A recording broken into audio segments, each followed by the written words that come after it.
They had found their horses standing on a small glade next to a farm full of vines.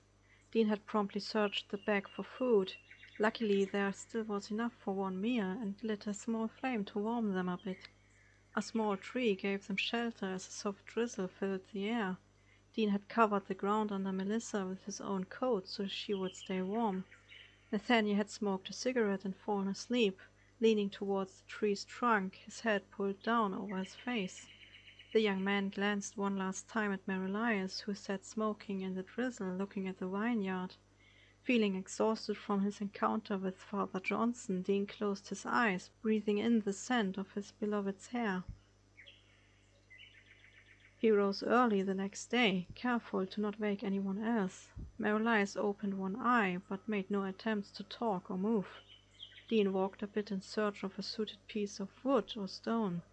Down by the vineyard he found a piece of slate. Sitting down amongst the ripe fruits, he decided to do his work right there and then. The piece of chalk inside his pocket had shrunken remarkably since he had first used it in Scotland. After having finished the drawing, he hid the slate in one of his pockets.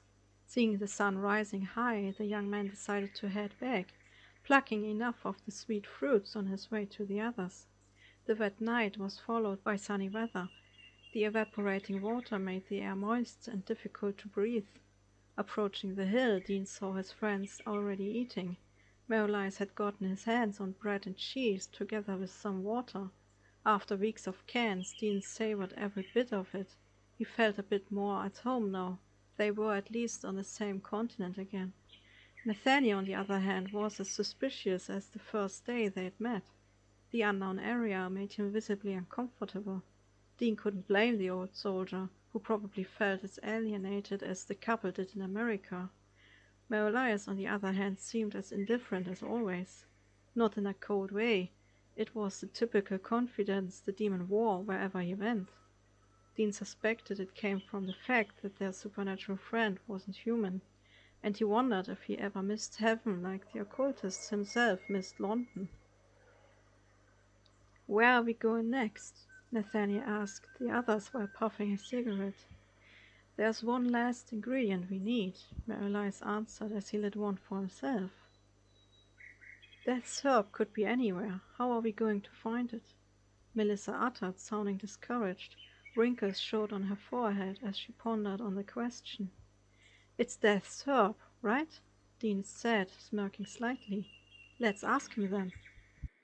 Before the others could keep him from executing his plan, the young man had already taken the slate from his pocket and placed his hand on it. Melissa's eyes widened in fear, and Mary Elias tried to take the slate from him. But it was too late. As the symbol glowed, pain filled Dean's entire being. It felt like something had splintered inside his chest, and the fragments were catapulted throughout his body, filling it with a burning sensation. As his sight failed and blackness engulfed him, he could still hear his friends call out. "Dean! Dean!" Melissa's voice echoed in the darkness. Dean's body felt as if it had been shattered into a million pieces. His chest burned as if he had run 10 miles. He tried to breathe, but the air wouldn't reach his lungs. "What just happened?" The slightly panicked voice of Nathaniel sounded equally hollow. "He's fighting against his uncle's seal," Mary Elias answered, his tone fading into the distance. Dean found himself standing in darkness. The pain had vanished. Every sensation had vanished. Panic gripped him at the realization. "I don't know if you are brave or just stupid." Dean turned around to see a wealthy-dressed gentleman with a cane behind him. It was the kind of posh-looking individual one saw daily in the streets of London. His skin was almost white, and the dark hair was neatly tied with a ribbon. "I thought the Reaper wears a cloak." "Occasionally, but I do tend to dress with taste. I really like those suits." The man gestured at his long black topcoat. He spoke in an almost icy and yet somehow friendly voice, taking his time for every word. The dark eyes were hollow, yet full of wisdom. It felt like staring into the sockets of a skull. "Am I dead?" Dean asked fearfully upon remembering the pain followed by emptiness. Death stepped closer with the rhythmic clank of his cane accompanying the steps. You, my boy, were utterly foolish trying to summon me, Death said with an edge in his tone as the pupils suddenly seemed to shrink. Dean averted his gaze, feeling ashamed of trying to command a powerful entity like the one in front of him. But your time's far from over, Death added slightly warmer as a matter-of-factly. That being said, what drove you to your desperate act? You don't seem the usual confident type. Death spoke as if being summoned was just another Monday to him. I'm looking for Death's help. Death studied him with those penetrating eyes for a moment. Dean felt as if nothing could escape them. No secrets, no lies. Nothing could hide from the cold, inhuman stare that made his spine stiffen. This plant is used only for the mightiest of spells.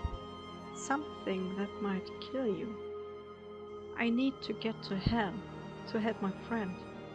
But Death just continued to stare, indifferent to the earthly struggle around him. The day sleeper and the night howler. Without harmony they share the border. Where the dead scare the foreigner, the blind one still crosses the water. Thank you, Dean uttered, relieved, assuming the riddle would lead them to the right place. Do you know who that creature is that calls himself the demon? What do you mean? Dean asked, bewildered at the question which had caught him unawares. The hint of a smirk showed on Death's face as the pupils enlarged unnaturally. That's what I thought. Take care, Dean. Death turned to go. Wait, Dean called after him, but the figure already vanished in the darkness. What do you mean? Dean opened his eyes, seeing 3 worried faces looking down. His chest still hurt, but the pain was dulled. Melissa flung her arms around him without a word, still holding him tightly. He heard her shaky yet stern voice. Don't you do that ever again. Don't worry, it was just a few minutes. Melissa looked at him. No, Dean. What do you mean? You was gone for at least an hour, kid. We almost thought we'd lost you. An hour? Dean trailed off as he turned the statement over in his mind. He looked at Marielias, but the demon was strangely still. Dean remembered Death's warning and considered calling him out there and then. He discarded the idea, however. His demonic friend had secrets, Dean knew that. But he also knew that he had saved their lives on several occasions. Whatever it was Death had hinted at, Dean would not allow himself to doubt his friend. They had been through too much together to be divided by mistrust. After Dean's head had finally stopped spinning, he told the others about Death's riddle-like description. Being new to the mystical side of life, all Nathaniel gave him was a blank stare. Melissa muttered under her breath, trying to get some sense out of the verses. The night howler must mean wolves, she finally concluded. But wolves are everywhere. Do you know about any place where wolves live close to a border? Dean asked hopefully, of his fiancée's broad knowledge being able to give them a clue. She had read many, if not all, the books in his father's library after all. Without harmony, Marielias threw into the conversation. It means it must be a border in an area of conflict. I could swear I've heard it before. The demon laid on his back, observing the clouds. The blind one must be the ferryman from Greek mythology. Could it be somewhere in Greece? Where the dead scare the foreigner? Melissa replied. No, I don't think it's in Greece, but somewhere touched by its culture. Greece never expanded, but ancient Rome did, so it must be in Europe, perhaps even Italy. Dean restrained himself from raising his voice. The thought of not having to travel far made him somewhat euphoric. It's not in Italy, Marielias responded dryly. The day sleeper. The day sleeper. What creatures sleep during the day? Owls, humans, coyotes? Nathaniel tried to help.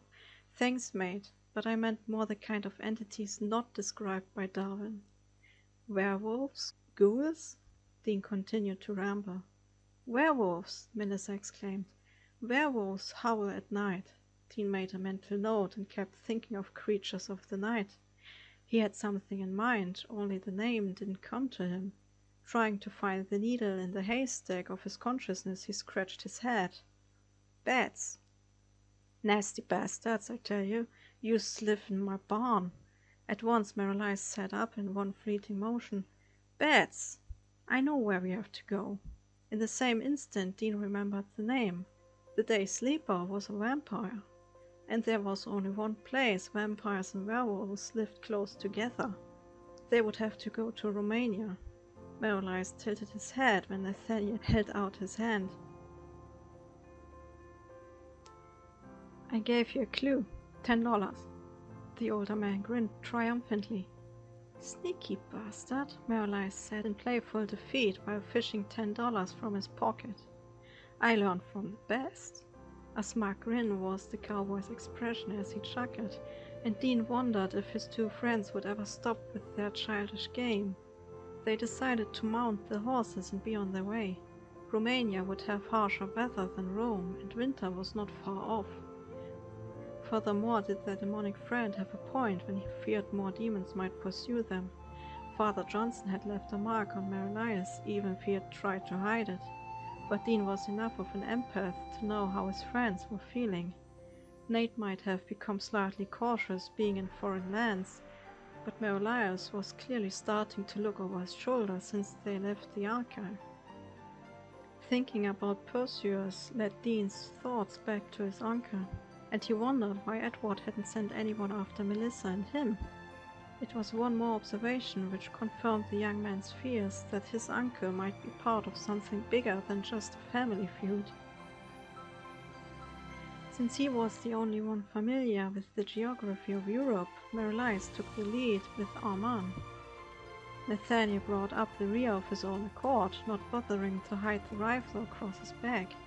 He rode with a straight back, his head held high, on which the wide-brimmed hat rested. Seeing the image, Dean entertained the idea that Nathaniel must have looked like that back in his younger years in the war. And for the first time after escaping his uncle's henchmen, he felt completely content with someone having his back. As their surroundings turned gradually into wilderness, Marilyse urged them to quicken their pace until the horses went into a full gallop. Their four-legged companions whined in joy as they raced with the wind after standing still for so long. Armand's raven-black mane fluttered in front of them, and so did the rider's long strands of hair, for he had taken off his hat.